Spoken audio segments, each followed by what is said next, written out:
Welcome back to Capital and Command Live Story Podcast.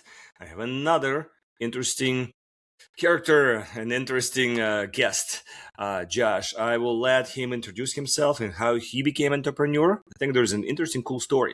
So, Josh, that's your time now. Yeah, thanks. So Josh Haggerty, I'm in Fredericksburg, Texas. So my wife and I own a number of businesses now. It's been a kind of a long journey of how that got started, but we're at a spot I think that we've got a great foundation set up, so we're really looking forward to the future there. But as far as how I became an entrepreneur, it wasn't something I went to career day in fourth grade, and said that's what I was going to become, right? So it's Yeah. been a journey. Yeah. I think the biggest thing there is I think every part of the journey was necessary, right? So if you go back to like where I grew up, so I'm in Fredericksburg, Texas now. It's a little town outside of Austin and San Antonio, Texas. Great little touristy town. I like to claim no crime, no traffic. Love it. Love living here. Great Nice. family, Yeah. family place. It was a small place, a little too small for me. When we started looking at houses here, but they actually have a paper that gets published once a week. And believe it or not, the police report gets published in the paper, which I couldn't Wow. believe. And so the first police report that we read was stolen mail out of mailbox. That was the highlight of that police report. And so I told my wife, I was like, look, if we come back next week and it's the same kind of report, then we can start looking at houses here. And so Mhm. we came back. Her parents wanted us to move here. So, like, it's a big drum roll. We open up the paper, which is published once a week, and look at the police report. And it was stolen frozen fish out of a deep freeze. So obviously, somebody thought they caught a few more fish than maybe what they caught. I don't know, but that's how we got here. And it's been a great place. But starting out, I grew up in the middle of Houston. Went to Aldine High School.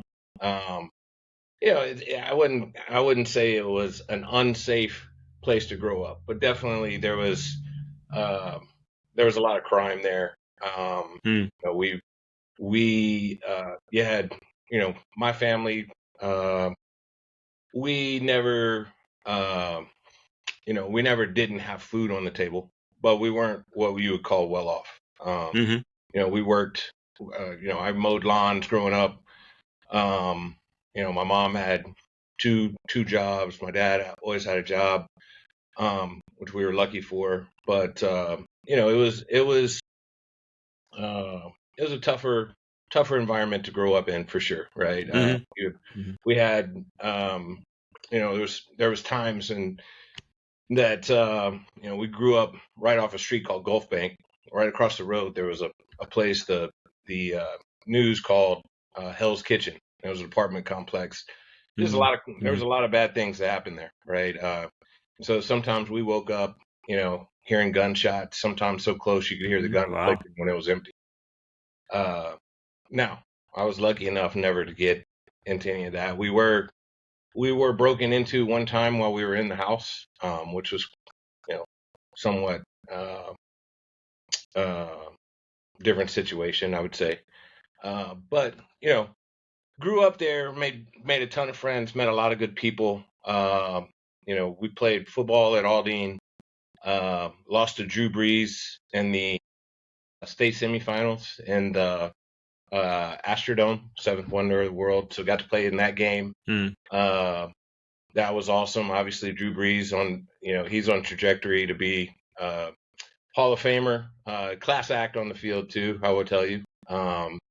We had a lot of talent on our side too. Played with three guys that ended up making the NFL. A bunch of guys that went on and played college.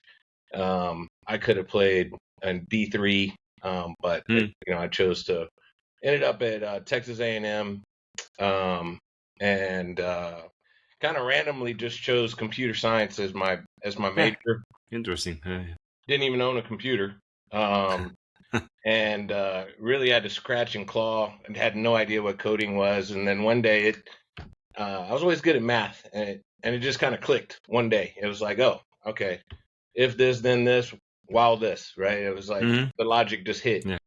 And so ended up graduating pretty good with that, like 3.4, graduated with honors. Went on to USAA. But I would say growing up in Houston and just to that point in my life, um, you know, you never really thought about business ownership, right? Like Hmm. entrepreneur was something I couldn't even spell it, right?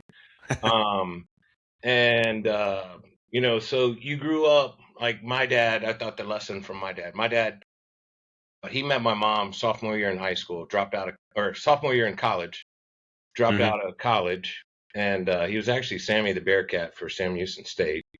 He was the mascot, but dropped out of college, started working for Southwestern Bell, did really well, made a lot of money.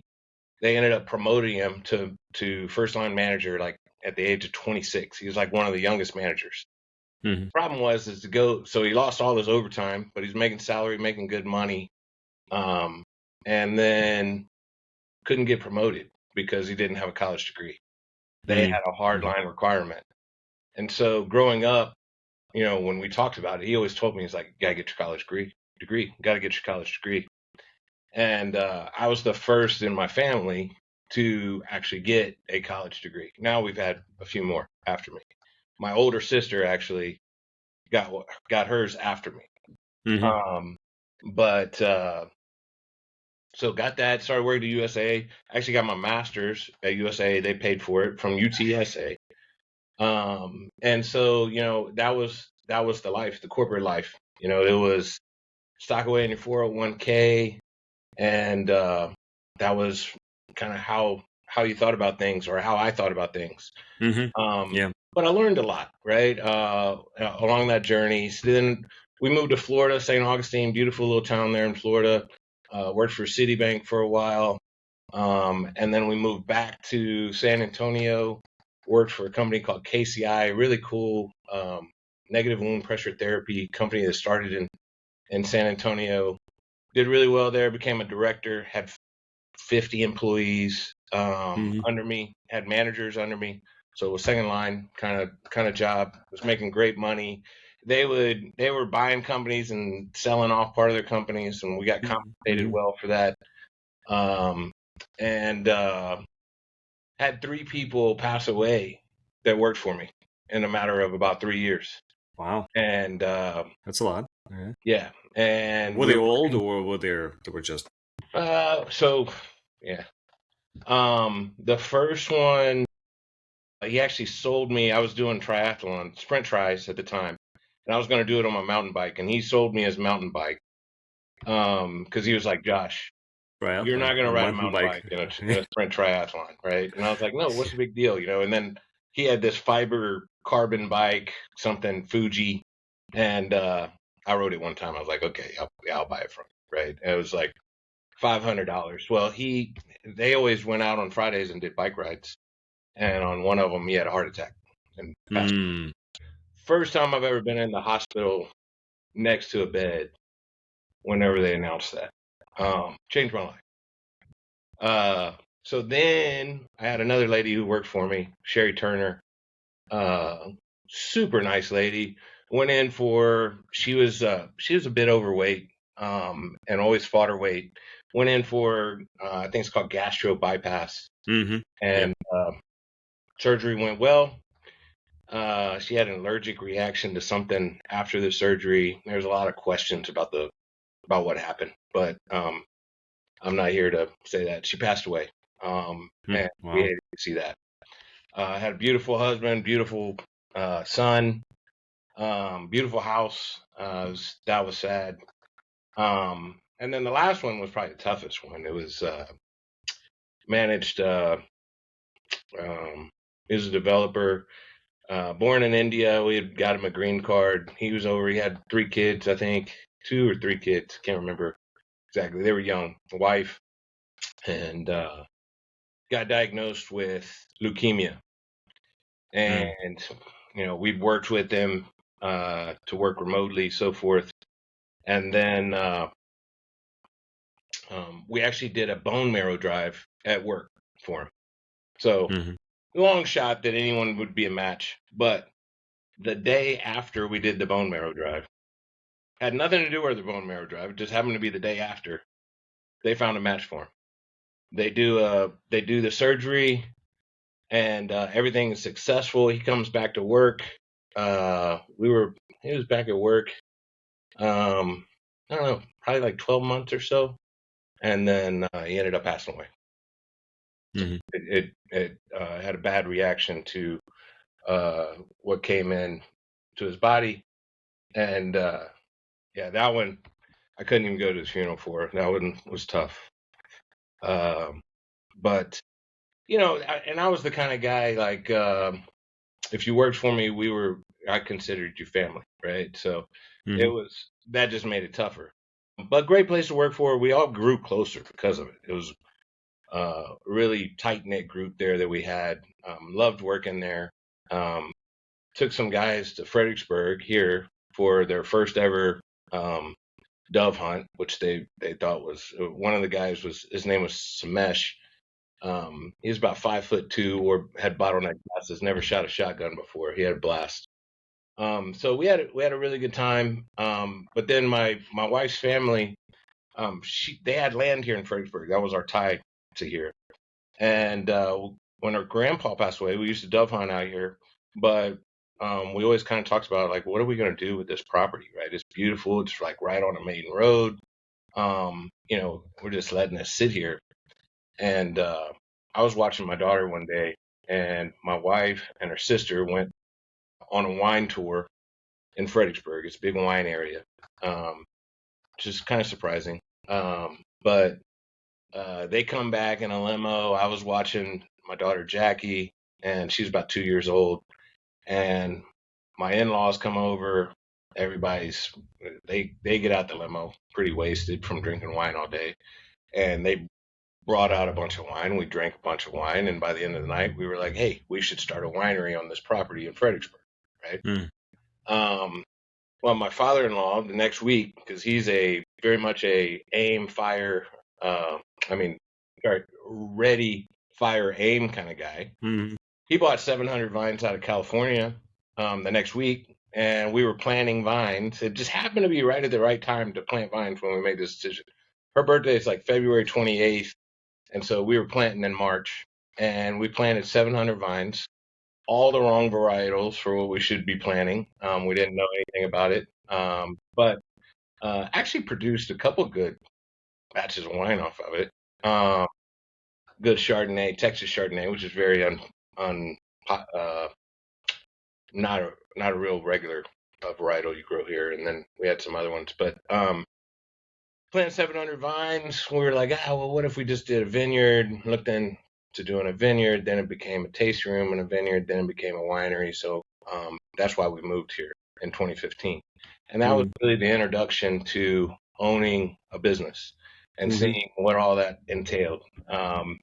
And if you've ever looked into or went to a winery, um, talk to a winery owner, they will tell you it's a great idea. It looks like the funnest thing in the world from the outside, but when you do it, it's the absolute most work you'll ever do in your life. If you've ever done a harvest or a planning's not that bad, but the harvest, oh my gosh, man! Like we ended up with 45 acres of grapes, and the harvest feels like it's just Never ending. manual, right? So Yeah. you go to California, you go to like Napa, and they'll have 100 acres. They'll have one person in charge of 100 acres, but they have a machinery that is doing all the pruning, all the harvesting, all that stuff. Mhm. We you To do it manually. I mean, we could have had 20 people on 45 acres, and like you could be charged out of half an acre, and you were going to be busy, like crazy busy. It just Mhm. feels endless, right? Vine after vine after vine after vine.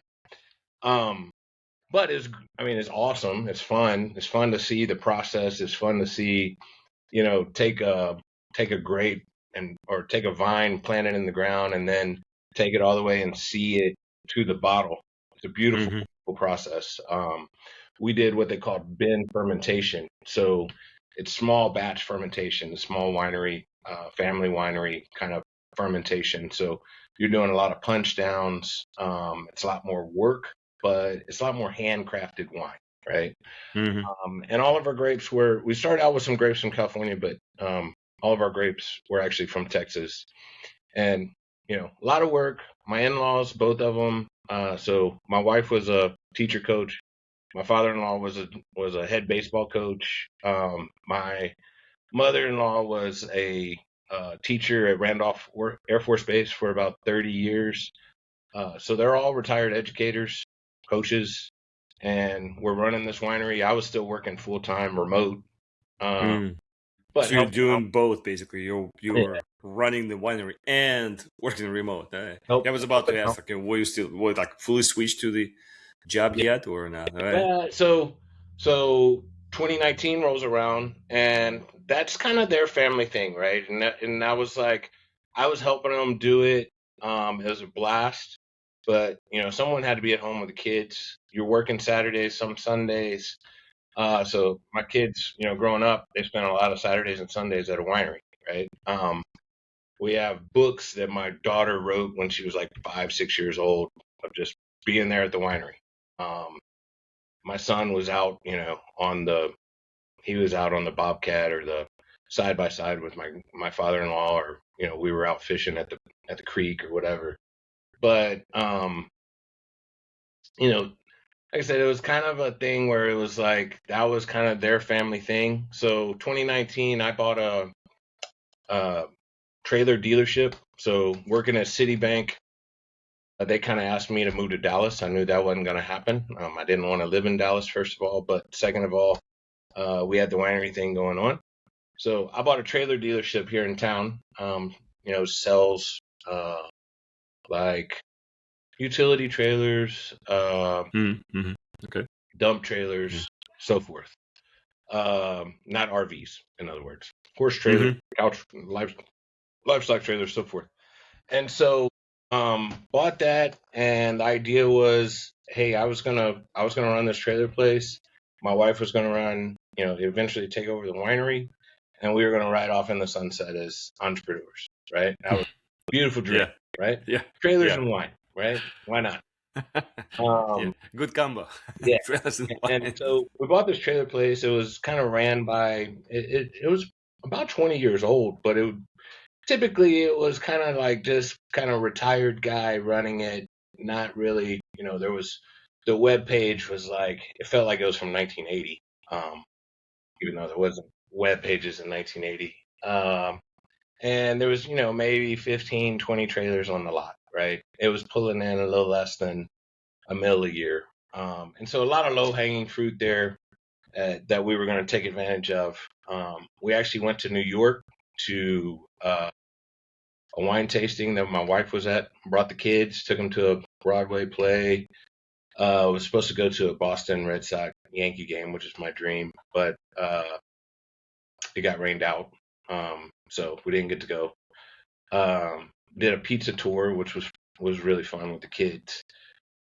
Pizza crawl is what we called it. But we get a call while we're on that trip, and it's my in-laws, and they tell us that they sold the winery, and we were like, what?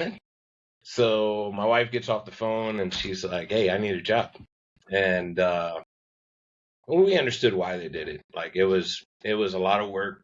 Um, they were retired and they got a really nice offer. Turned out to be a blessing because of COVID and everything, and really where the wine industry is today. I think they did really well on the value that they got out of the place. It was tough to see family land that had been there since like he bought her grandfather bought the place in 1967 for $200 an acre, and everyone told him he was Crazy. a fool, Yeah. right? Yeah. Yeah. But if I told you what they sold it for, they there was no fool there. Great investment as it turned out. But so she turns to me and says, "I need a job." I had a friend that had been asking me about doing this other job. It was for a company that was one of the top 100 companies to work for. And so I was like, okay, you help me run the trailer place, I'll work remotely. And so that's what we did. And then COVID hit. And we were very grateful to have a paycheck. But COVID in Texas was different than COVID, Yeah. especially COVID in Fredericksburg, was different than COVID anywhere else, right? Mm. I'm not gonna say that, not the disease itself, right, but the reaction Yeah. to the The disease reaction. Yeah. and Yeah. I'm in quarantine, Chicago right? suburbs. I know what you mean. Yeah. Yeah. And I'm not gonna get into who was right and who was wrong or whatever, right? It is what it is. I think there's right and wrong on both sides of this, but point being is our business for a while was hurting, but it picked back up pretty quick. Once everybody kind of got over the shock of, hey, what is going on here? Life, people wear masks and stuff like that, but life went back to normal for the most part, right? People had to work. You had to work your ranch, you had to work your land, you had to work construction or whatever. Mm-hmm. So people needed trailers, and we did really well.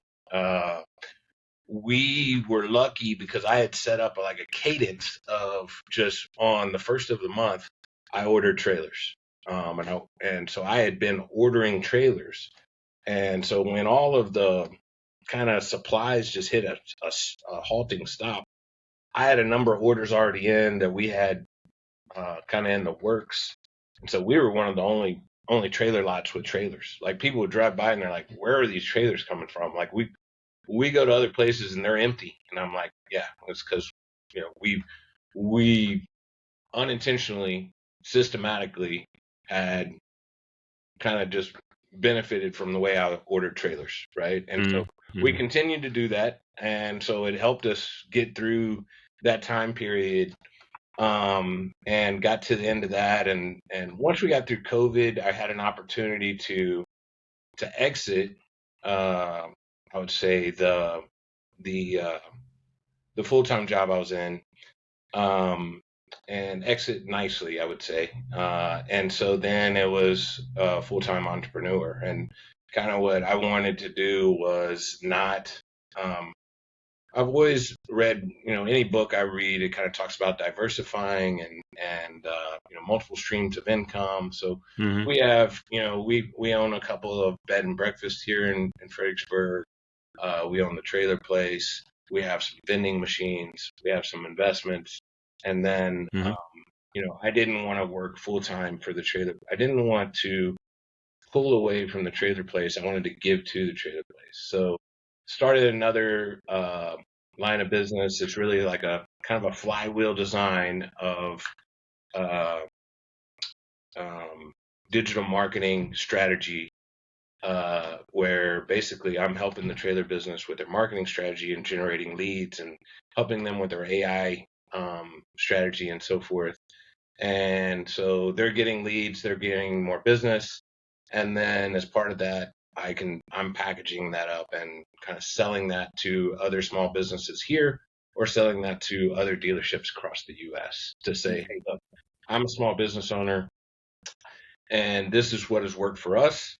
Um, and uh,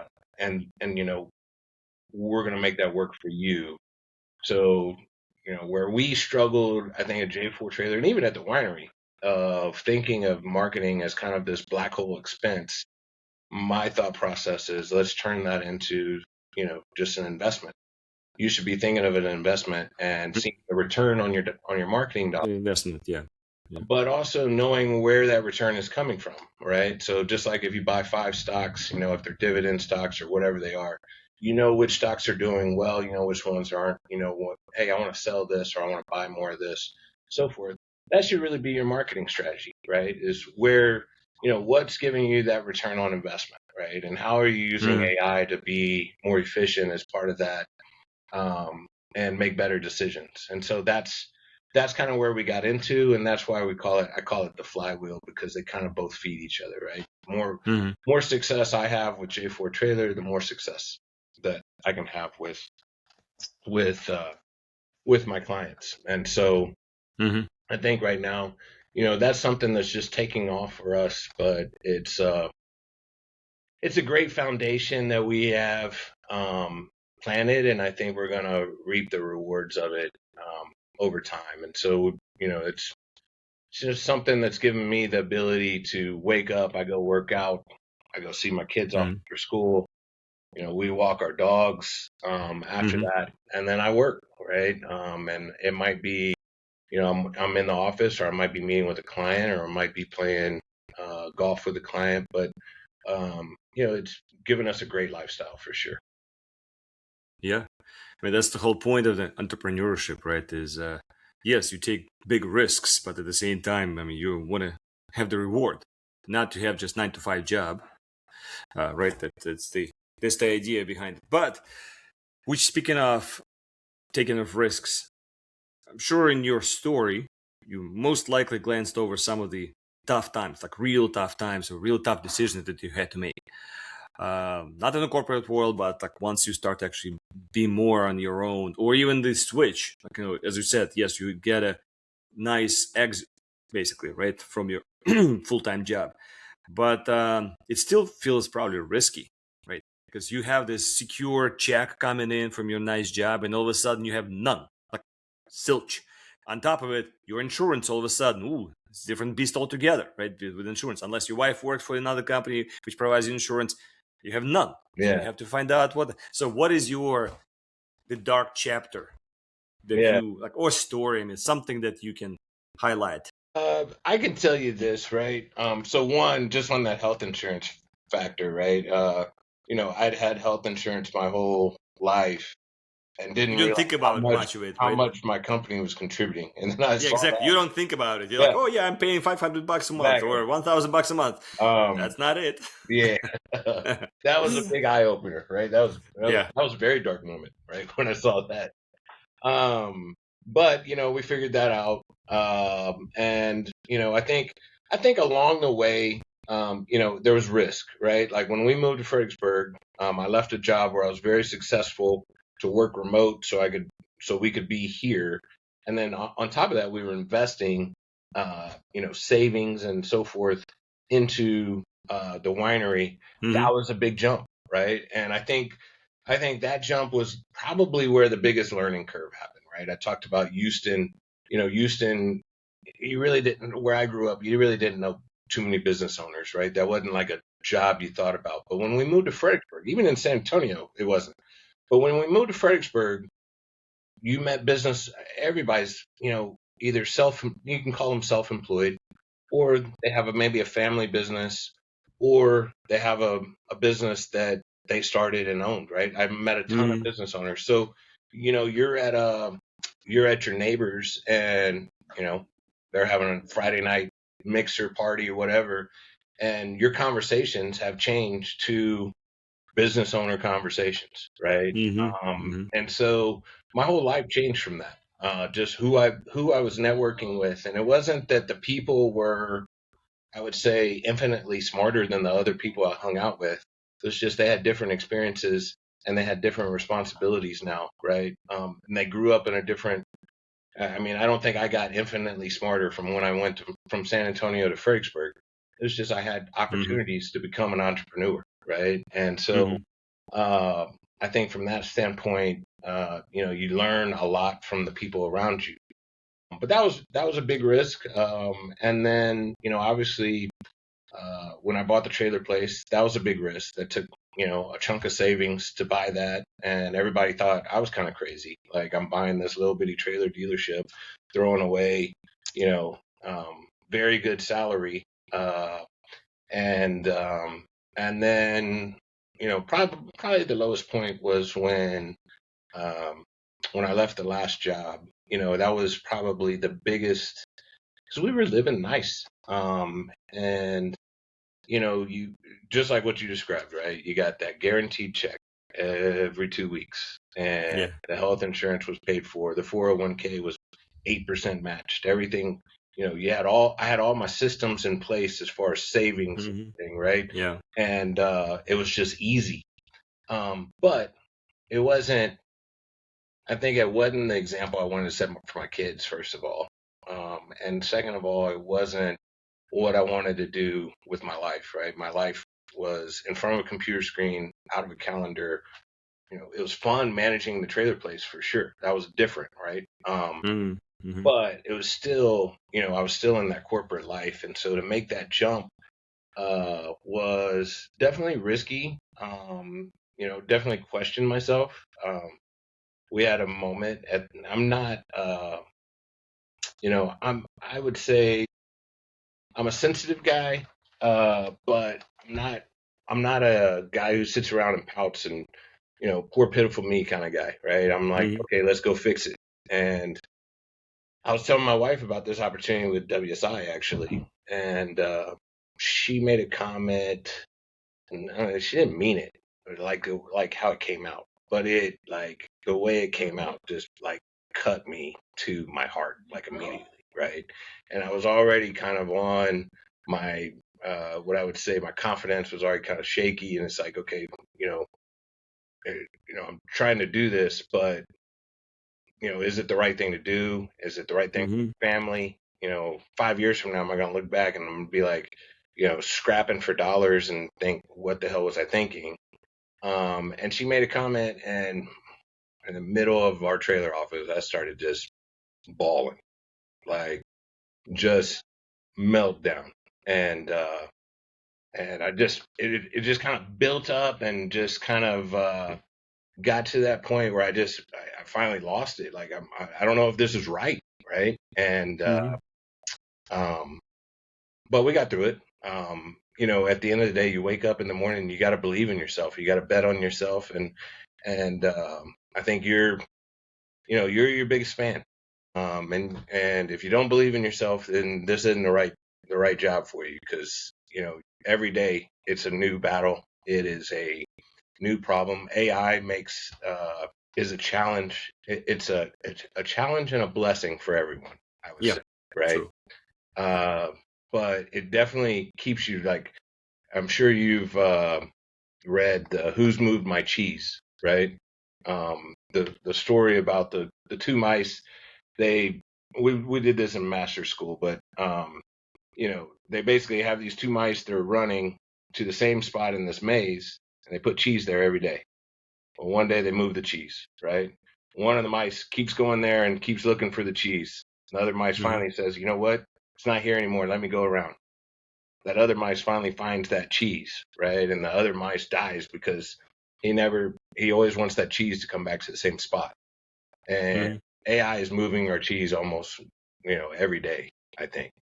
Sometimes feels like it's hourly. Yeah, Yeah, like yeah, at least right now. Yeah. yeah. And you got all these young people graduating from college, and they just like feels like you're behind, right? Especially Mm-hmm. they have all this time. They don't have kids yet. They got all this time to kind of explore and experiment. And you remember how you were at that age, and Exactly. So we were different approach. I mean, because like you feel like that your life is in front of you.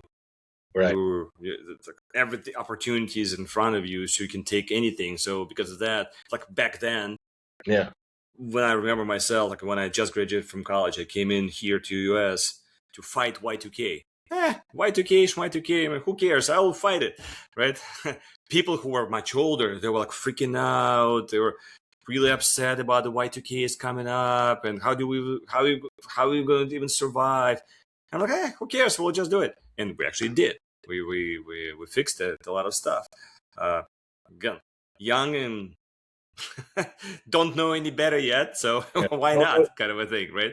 That old saying of "don't know what you don't know," right? Yeah, That's how yeah. you were. But and I think that's the fun part too. Is you wake up and the competition is it's like that Garth Brooks song, "Competition's getting younger," right? And you're having to compete with that, but it's also keeping us sharper and keeping us motivated every day. So it's a double-edged sword for sure. But that was probably like I said, if we want to talk about dark moments, I don't think I broke down like that since, being a Mm. kid, probably getting a spanking from my mom for acting up in school or something. That was back when they gave spankings, right? But, it was very, embarrassing, I would say. Uh, Mm. but at the same time, it woke me up and it just made me more resilient, right? And Mm. it wasn't anything that my wife meant on purpose. It was just that I took it the wrong way, and I was, like I said, my confidence was very, Shaky. very, Yeah. very fragile at the time. Mm-hmm. But like I said, all of those things, I think, coming to Fredericksburg, um, the selling, the winery, the trailer place, where we are now, it was all a process, right? Even the jobs I had before that, was all a process, and it was a process, that I had to prove myself to myself to get to that point where I do have this Mm-hmm. confidence every day, right? Mm-hmm. It was, hey, you're a young buck coming from middle of Houston, trying to do computer science at one of the, top engineering schools in America, and you don't even own a computer, right? Mm-hmm. Okay, well, I'll figure it out, and I did, right? And then the next challenge came, and the next challenge came. I don't think I could have started out as an entrepreneur at, I wasn't like a Steve Jobs or a Michael Dell that, could have dropped out of college and then did it, right? I just don't Mm-hmm. think I had the the confidence, the intellect, the experience. I would have. I don't know what would have happened, but I feel like the way it happened was the way it had to happen. And Mm-hmm. so it got me to here today, Mm-hmm. and it's made me, I think, a lot smarter and a lot more patient with um, with the decisions I make, and a lot more deliberate in my actions these days. So I mean, I think that's defined with age and experience. Like the older you get, the more you understand. Like, well, anything that you do has to be more deliberate. You can't just wing it anymore. First of all, we're not that young anymore, so we don't have as much um, stamina to deal with a lot of stuff. So, and again, the older you get, the less you want to change. And entrepreneurship, you just can't be, as you said, with that mice. You can't be set in your own way. I mean, you have to keep adjusting and changing, right? It's like it's sort of like it has to be part of that journey. You cannot avoid it, unfortunately. Speaking of the journey, so anything that you had along that journey that changed your trajectory, I mean, other than bawling your eyes out, but it's like that changed your trajectory drastically, that you can say that, oh, that was a pivotal moment. If nothing, I mean, it's also okay, but if anything you can recall, just curious again, if there's anything like that in your yeah, I journey. think I think when I was at Citibank, right? I told you like I thought the lesson from my dad was graduate from Yeah, college, right? graduate call, And yeah. control your own destiny, right? And I actually got Mm-hmm. my master's to control my own destiny even more, right? But when I was at Citibank and they basically asked me to move to Dallas, Mm-hmm. I saw the writing on the wall, right? It was like, okay, if you don't move to Dallas, then you're not gonna You're have out. a job, Yeah, right? And it yeah. was like, and it was, it was new management. They had a 90-day agenda. It was bring everyone back in the office. There was good reasons for it. How they executed it, I could question, but um, that's another story. And it really, wasn't my decision. So, but I think I saw then. I was like, it's not it wasn't the college degree or the master's degree. You still didn't control your own destiny, right? It was you need to work for yourself. And then you control your own destiny, right? Now there's still things Mm-hmm. that are out of your control for sure. But you're not a sprocket that's dispensable. You're you're betting on yourself, right? And Mm-hmm. it's I think that was eye opening, right? I spent a long time with that company, had a lot of great experience with that company, had a lot of connections, had a lot of responsibility with that company, and the fact that I felt like they thought I was dispensable, was eye opening, Mm-hmm. right? It was like, well, Mm-hmm. Mm-hmm. before that, I was the director, right? I was the one making those decisions. But then when I worked remotely, and I was working in that position, I realized, I, to them, I am dispensable, right? Especially Citibank. I mean, we had like 300,000 employees, right? So, Mm-hmm. Yeah. um, and that changed my whole mindset. At that point, I knew what I was going to do. It was just a matter of doing it on my terms and in a doing it in a way that was right for my family. right? Mm-hmm. You walk away from, benefits and everything, Yeah, stability per yeah, se, right? let's just say a large salary. Or perceived stability, by the way. It's still perceived stability. That's what people don't realize, that, as you said, you're not in control of your own destiny. They can end your job any day they like. Because remember, we are here, not most at least of us, don't hear. Working by the contract which says, what is it? Forgot the term. There's like a term which says basically you can let go somebody with a 2 week notice and they can leave with 2 week notice. I forgot the term. There's a term for it, right? So at any moment Oh they yeah, can at let will go, employment. Yeah, at will work at employment. will. Yeah, Yeah, and I yeah, think in our current time of AI, right? I think the pendulum's going to shift back, but right now we're definitely in a there's a lot of positions out there that will be eliminated by AI. There'll be a lot of positions that are created, right? mm-hmm. But AI is definitely making different positions even more dispensable. However, I would argue like right now is a great time if you are going to go into business or run a small business, leverage AI and you can compete at a level that small businesses haven't been able to compete at because it evens the playing field in a lot of ways. So when you're looking at just an example, right? When you're looking at you know if I go into ChatGPT and I'm searching for a trailer dealership, right?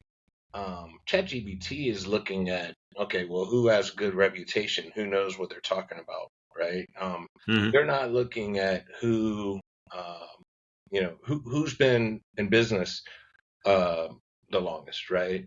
They don't care about who the big guy is in the business. They care about all those things that matter to a customer, right? And I think that's where a lot of these small businesses you can cater to AI and really compete in ways that we haven't been able to compete in the past. And so I think that's a great thing. Whether it be scaling your staff as well, right? Mm-hmm. I think a complaint for a lot of small business owners, especially here in Fredericksburg, is I can't hire enough people, right? You know, I don't want to grow because I can't keep it staffed, right? Okay, well, guess what? Staff your create your staffing plan around AI and see where you need the real people skills and see what things you can automate and create agents for with Yeah, AI, right? like admin work, right? Because you used to have That's to have somebody who's doing the bookkeeping for you, exactly. or some kind of admin part, the scheduling, blah blah. That's what AI is very good at, Yeah. right?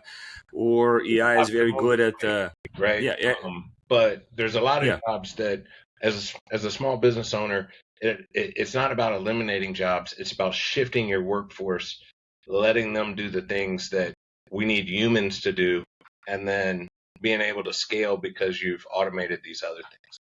yeah, My opinion. yeah. Because I mean, AI is, think of it as like a giant bank of information which can find the patterns for you really, really, really fast. Like instead of you reading thousands of books, it read it for you, so you can query it. But garbage in, garbage out. If you ask him garbage question, you're gonna get a garbage answer from the AI. So which means that you still need to have your own intelligence, your own experience, and apply it to AI to get what you actually want to get out of it. And that's what people kind of don't realize. That it's not like AI is living on its own. It still relies on humans to direct it. It's a bank of information, but it's not a search engine like Google. It's just bank of information with all kinds of patterns already in place. But you need to be educated. You need to have enough brain capacity to really ask the right questions Yeah. to get what you're actually Well, trying to accomplish. and feed it information that maybe it doesn't have, right? Like a lot of what Yeah. I do with it today is things that I would look at. Let's take the trailer place for instance, right? It's things that I was looking at across 3 4 different systems and I'm trying to correlate data, and maybe I can merge that into Excel or whatever, but it's all time consuming, right? Now I feed that, I can extract that data automatically or maybe it's manually, put that into AI and it's helping me make decisions off that data in a matter of minutes instead of me having to look at it manually, potentially miss stuff, right? And so that's saving me time. right? Time that Mm-hmm. now I can spend more FaceTime with my customers as a result of that, which is a great benefit and a great result to have.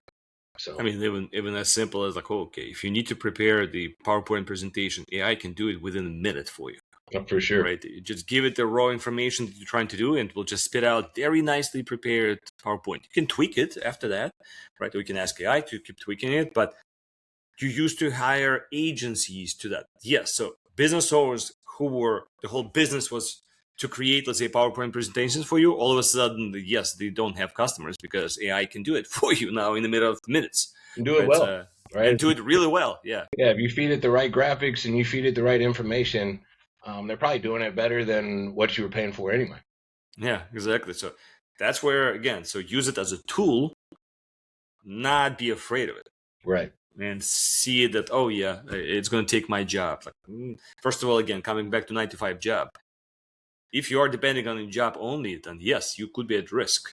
But as an entrepreneur, you're not at risk of just one thing, right? You kind of, as I had the other episodes before, it's kind of like you're planting the seed in lots and lots of places, and you're thinking, you don't know, maybe that one will grow, but in reality, this one grows, and you don't know which one will grow. So you don't know which one will give you back. So like in my also little journey that I thought that I'm gonna go in this direction and I was planning to do it, and then in reality I took off in completely different direction by accident, and that was my business at the time.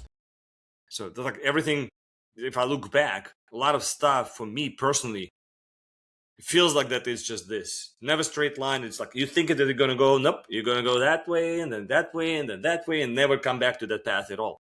It's like never coming back to it.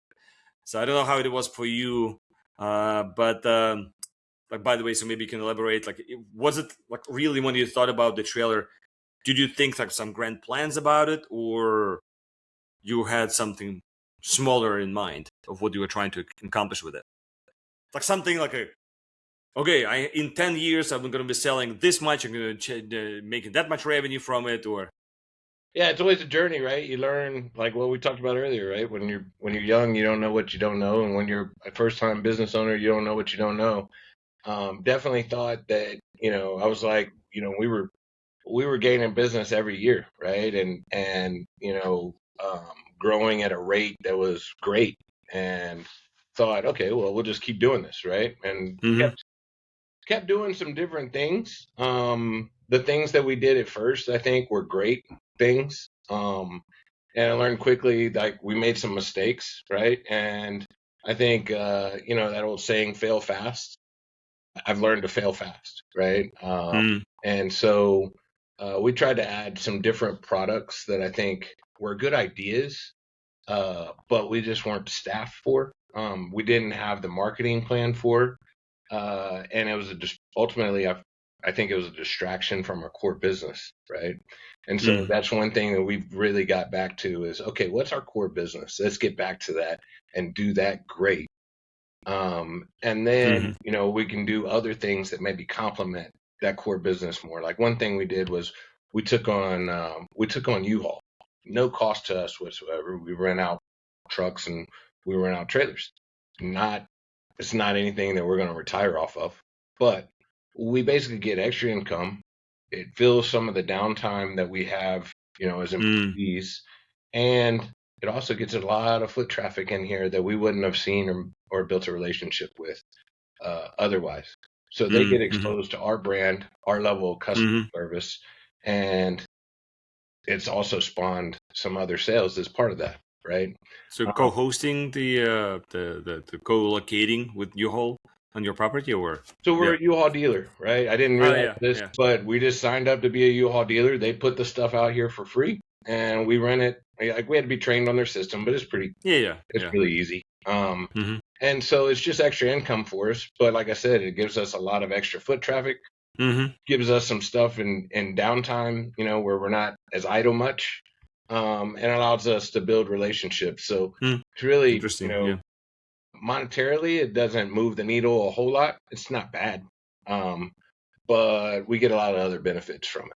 So, Mm-hmm. and like just going back to that, it's right in our wheelhouse for core business, right? Like people now, we rent out trailers ourselves.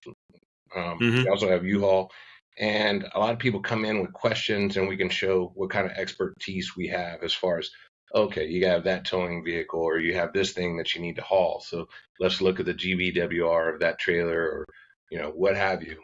There's a lot of little intricacies to towing that if you don't know, um, you know, you can end up in a real pickle of a situation. So Hmm. Interesting. Interesting.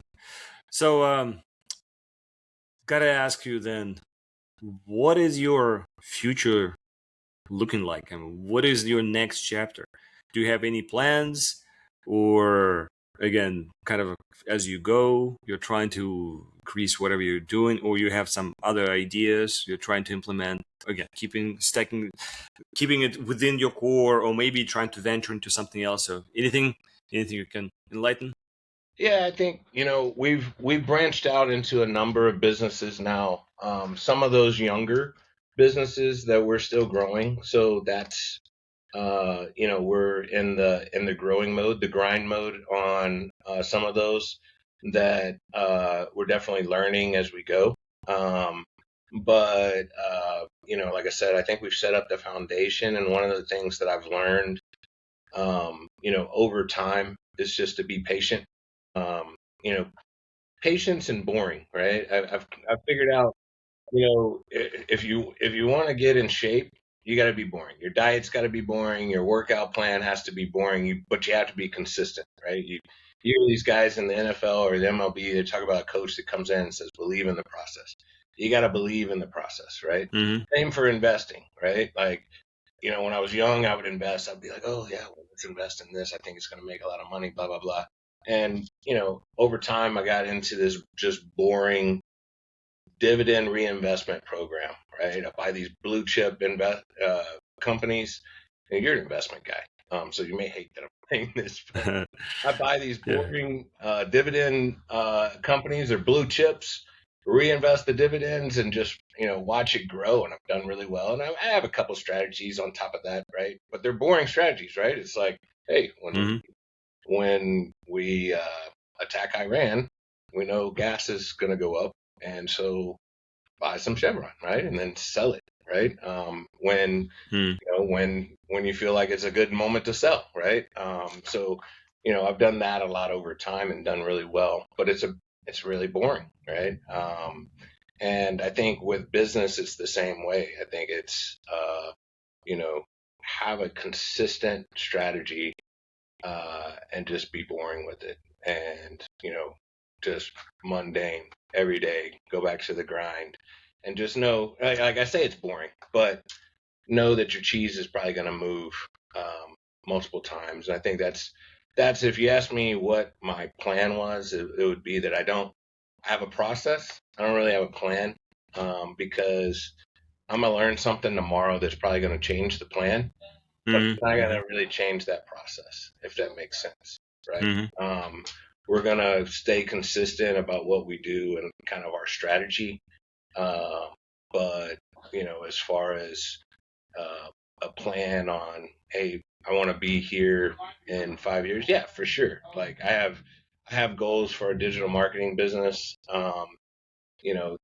As far as growth numbers, I have goals for our trailer business as far as growth numbers, and I have a strategy behind that. But I understand that the strategy, the plan to get there might it might It's the change. winding road. Yeah, it can Well, change. it's like Yeah. when you said that, it reminded me, the old Yogi Berra quote. When you come to a fork in the road, take it.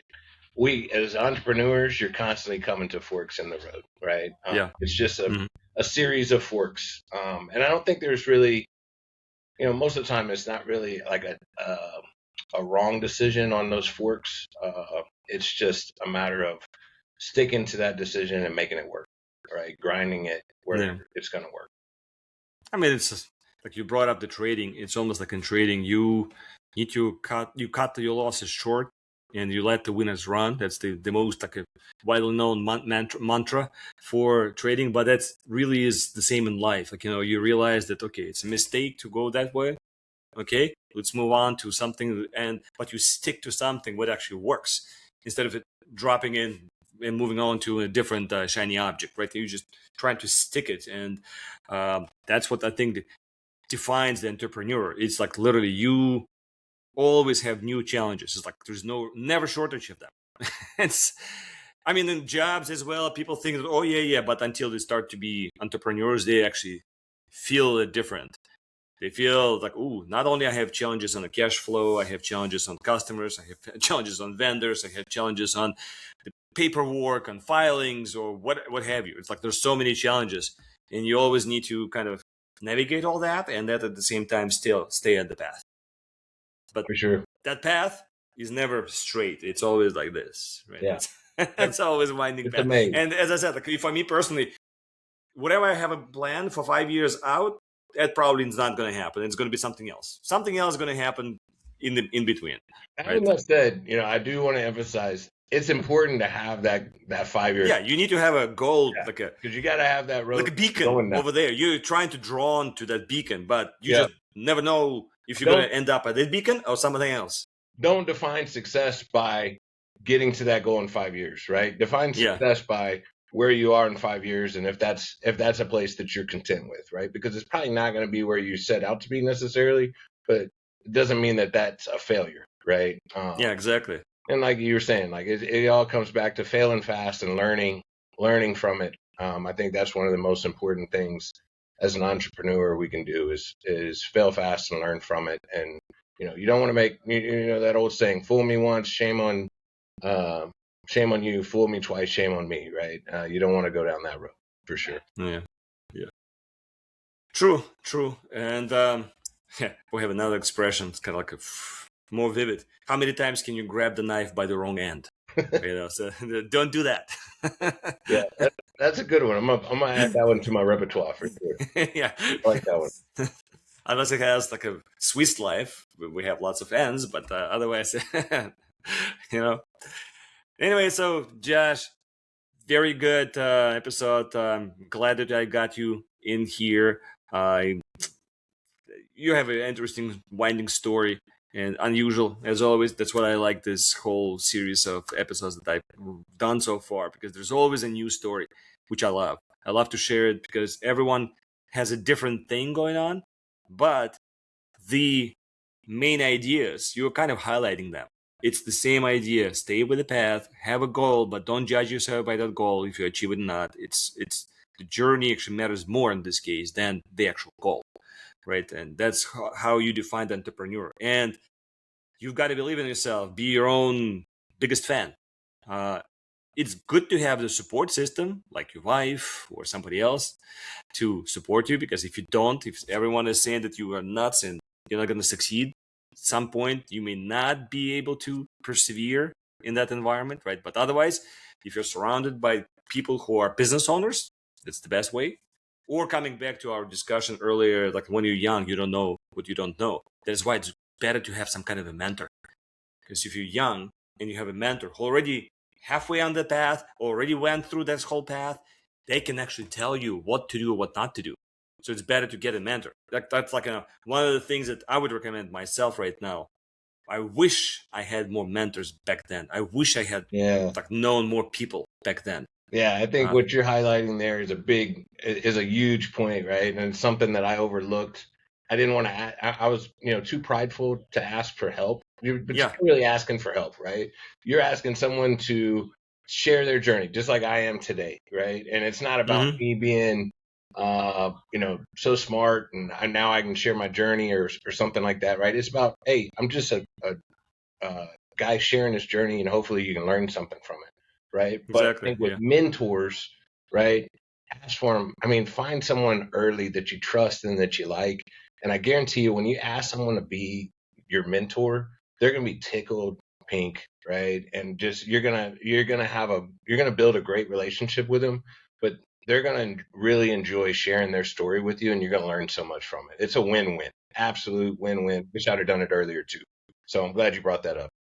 Yeah, that's why I wanted to, because I think that's the main theme that I keep hearing over and over and over from entrepreneurs. Yeah, because they're like, don't be afraid, be your own fan. Actually, talk to people. Don't be afraid. Don't be shy. Don't be shy to ask help. Yeah. It's not about asking help. It's more like you want to broaden your, because you don't know what you don't know. So you somebody can tell you what it is. Yeah. And it's easier to ask than not, actually. And it's a big sign of maturity too, right? Is if you can do that as a young entrepreneur, young business owner, it's showing that you're not threatened. It's showing that you're mature enough to say, "Hey, I don't know everything yet, but I'm going to learn from someone who's been through it, and you're going to benefit from it 100-fold, right?" So, I just, I encourage anyone who's whatever part of the journey you're on. If you don't have a mentor, find someone that you trust, that you like, that you can talk to, and you will benefit from it, and they will benefit from it too. It's just a great relationship to have. Yeah, because we all want to share too. Yep. Like I've learned so much that I want to actually share. That's why I wrote a book, by the way. It's not everyone writes the book, but again, because you want to share what you know, right? So again, that's the outlet that I'm trying to present in this episodes. The podcast is the outlet for people to share their journey because they've learned so much. Yeah. In this journey. I think this is, when you asked me to do this, like I said, I was a little skeptical at first, but I went out and watched some episodes, and I think it's a great idea. Kudos to you for putting this together and allowing people to share their stories, and allowing us to, learn from their stories too, right? I mean, it's not mentoring, but it's a very similar concept where you're learning other people's journeys that were in the grind just like you. And so I think it's a beautiful thing you've set up, and it was a lot of fun talking with you today and sharing everything with you for sure. Yeah, you're welcome. And I think you wanted to do the same, but we're more with your local community. So kudos to you too. And I'm glad that I inspired. So that's another byproduct of this thing, but that was not the main intent to inspire people, but I wanted to have an outlet for people to share. So, Josh, at this time, I think we're more than an hour over, and I hope the people are still not bored, though, with this story, and they learned a lot, and I really appreciate your time. And hopefully, maybe, as I was saying in my episodes, maybe a year down the road, maybe we can talk again and see how the journey materialized. Because again, one thing is to tell your story up to now, but then as you see it develop as you go, that's a different story altogether, right? I would love to say that, hey, how did it go? How did the year go? Were any ups and downs and all this stuff, right?